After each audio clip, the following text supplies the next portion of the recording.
জন্য জীবন দেওয়ার জন্য। তো আমি বলেছি যে আমাকে যে খুব ভারতের বিরুদ্ধে ফেসবুক এত সোচ্চার কেন। তো আমি বললাম ভারতের বিরুদ্ধে ফেসবুকে সোচ্চার হওয়া যদি বেআইনি হয় তাহলে আপনারা আমাকে আটকে রেখেছেন কেন, বিচার বহির্ভূত হবে, আমাকে সে আইনে মামলা দিচ্ছেন না কেন। আর আমি স্বাধীনতা যুদ্ধের পর থেকে, আমি 2016 সালে 7ই ডিসেম্বরের কথা বলছি, তখন স্বাধীনতার 45 বছর প্রায়। আমি বলছি আমি স্বাধীনতার পরে 45 বছরে ভারতকে বন্ধু হিসাবে দেখিনি। আমি ভারতকে একটা বন্ধু প্রতিবেশী রাষ্ট্র হিসেবে দেখতে চাই। আমাদের ফরেন পলিসি হলো, আমাদের পররাষ্ট্রনীতি হলো friendship to all, malice two নান। সবার সাথেই বন্ধুত্ব, কারোর সাথে বৈরিতা না করে। আমি আমার সকল প্রতিবেশীকে বন্ধু রাষ্ট্র হতে পেতে চাই, কিন্তু বন্ধুত্ব কখনো একতরফা হয় না। আমি আপনাকে বন্ধুর মতো ভালোবেসে যাব, আপনি আমাকে চর থাপ্পড় লাথি মারবেন, এটা কোনোদিন বন্ধুত্ব হয় না। তো আমি দেখেছি তারা আমাদের সমস্ত নদীতে বাদ দিয়ে, ফারাক্কাবাদের মতো বাদ দিয়ে, যখন আমাদের পানির দরকার তারা আমাদের দেশে খরা তৈরি করছে, আর যখন আমাদের দেশে বন্যা তখন তারা বাদ করে দিয়ে। আপনারা এখন দেখতে পাচ্ছেন, আজকে দেখতে পাচ্ছেন কি হচ্ছে আমাদের এই পূর্বাঞ্চলীয় জেলাগুলিতে, কীভাবে লাখ লাখ মানুষ আজকে কষ্ট স্বীকার করছে। আমি 2009 সালে আমাকে বরখাস্ত করার পর থেকে আমি এই কাজ করছি। আমার বরখাস্ত প্রসঙ্গে আমি একটু পরে আসছি। 2009 সালে কীভাবে আমাকে বরখাস্ত করলেন আমি একটু পরে আসছি। তো আমি তখন থেকে আমি ভারতের বিরুদ্ধে ফেসবুকে সোচ্চার ছিলাম। আমার বোন ফেলানির লাশ 24 ঘন্টা তার কাটা ঝুলেছিল, আমার এখন বুক ফেটে যায়। 2 দিন পর পরে আমার ভাই বোনদেরকে বর্ডারে গুলি করে মারছে, কোনো প্রতিবাদ নাই, কোনো প্রতিবাদ নাই। তারা আমাদের চারিদিকে তার কাটা ভাড়া দিয়ে রেখেছে, ওয়াচ টাওয়ার বানিয়ে রেখে, ডগ বানিয়ে তারা আমাদের বাণিজ্যিক বৈষম্য তৈরি করে রেখেছে। এগুলোর কোনো প্রতিবাদ নাই, কেউ কিছু বলে না। আমি আমার প্রতিজ্ঞা ছিল, আমার পণ ছিল, আমার জেহাদ ছিল, আমি আমার দেশের পক্ষে আমার জীবন যে আমি যা কিছু বলে যাব। আমার ক্ষুদ্র প্রচেষ্টা আমি ফেসবুকে লেখালেখি করছি। এগুলো নিয়ে আমার বিরুদ্ধে তারা খুব ক্ষুব্ধ। আমি বিস্মিত যে বাংলাদেশের কোনো একটা বাহিনী, যে কোনো বাহিনী হোক, তারা ভারতের বিরুদ্ধে আমি যদি ক্ষোভ প্রকাশ করে থাকি, তাদের এত ক্ষুব্ধ হওয়ার কী আছে? তারা কি ভারতপ্রেমী? তাহলে ভারতপ্রেমী না হলে তাদের কেন এত ক্ষোভ হবে? আমি আশ্চর্য হই না যে বিগত সরকার যাদেরকে ব্যবহার করেছে, সেই স্বার্থান্বেষী সেই মহল, তারাও সরকারের দ্বারা প্রভাবিত, তারাও ভারতপ্রেমী ছিল, নাহলে তারা আমার বিরুদ্ধে ক্ষুব্ধ প্রতিক্রিয়া ব্যক্ত করতো না।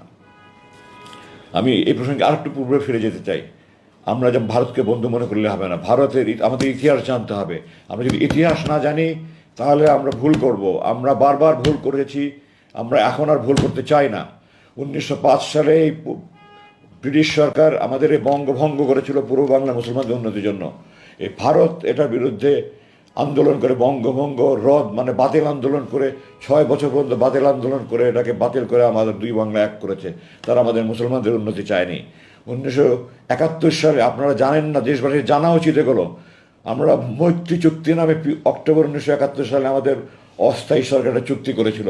সৈয়দ নজরুল ইসলাম সাহেব অস্থায়ী চুক্তি করে স্বাক্ষর করে অজ্ঞান হয়ে গিয়েছিলেন। আমার কথা নয়, আপনারা 266 দিনের স্বাধীনতা আওয়ামী লীগ অ্যাডভোকেট নুরুল কাদেরের বই পড়ে দেখেন। ওনার কথা আছে যে অস্থায়ী সরকারের অস্থায়ী রাষ্ট্রপতি সৈয়দ নজরুল ইসলাম স্বাক্ষর করে অজ্ঞান হয়ে গেছিলেন। ওটা চুক্তি ছিল। আমি 3টা আপনাদের শুধু দৃষ্টি আকর্ষণ করছি। 1 নম্বর, এদেশে কোনো সেনাবাহিনী থাকবে না, এদেশে ভারতের সেনাবাহিনী থাকবে। 2, এদেশের প্রশাসনে যারা মুক্তিযুদ্ধে যোগদান করেছে তারা বাদে বাকি সবাইকে অপসারণ করতে হবে। ভারতের প্রশাসনের লোক এই দেশে প্রশাসন চালাবে। এই দেশের প্রশাসনের শতকরা 1জন লোকও মুক্তিযুদ্ধে যোগদান করেনি, আপামর ছাত্ররা যোগদান করেছে। তার মানে এই দেশের প্রশাসন তাদের হাতে তুলে যাবে। তৃতীয়ত, এই দেশের পররাষ্ট্র মন্ত্রণালয় এবং প্রতিরক্ষা মন্ত্রণালয় ভারতের নিয়ন্ত্রণে থাকবে। আমি দেশবাসীর কাছে জানতে চাই, আপনারা বলেন এটা কি স্বাধীনতার চুক্তি, মৈত্রী চুক্তি না গোলামের চুক্তি? এই চুক্তি যারা করেছে তারা মীর জাফরের বংশধর, তারা এই দেশকে বিক্রি করে দিচ্ছিল। আল্লাহ আমাদেরকে রক্ষা করেছেন। আমি এগুলির বিরুদ্ধে সবসময় সোচ্চার ছিলাম। সেনাবাহিনীর চাকরি করা অবস্থায় আমি এগুলি বলতে পারিনি। 2009 সাল থেকে আমি বলেছি, এটাই ছিল আমার অপরাধ, এটা আমার বড় অপরাধ ছিল। আর অপরাধ, আমি অধ্যাপক গোলাম আজমের ছেলে। এই কারণে তারা আমাকে নিয়ে বন্দি করে রেখেছে।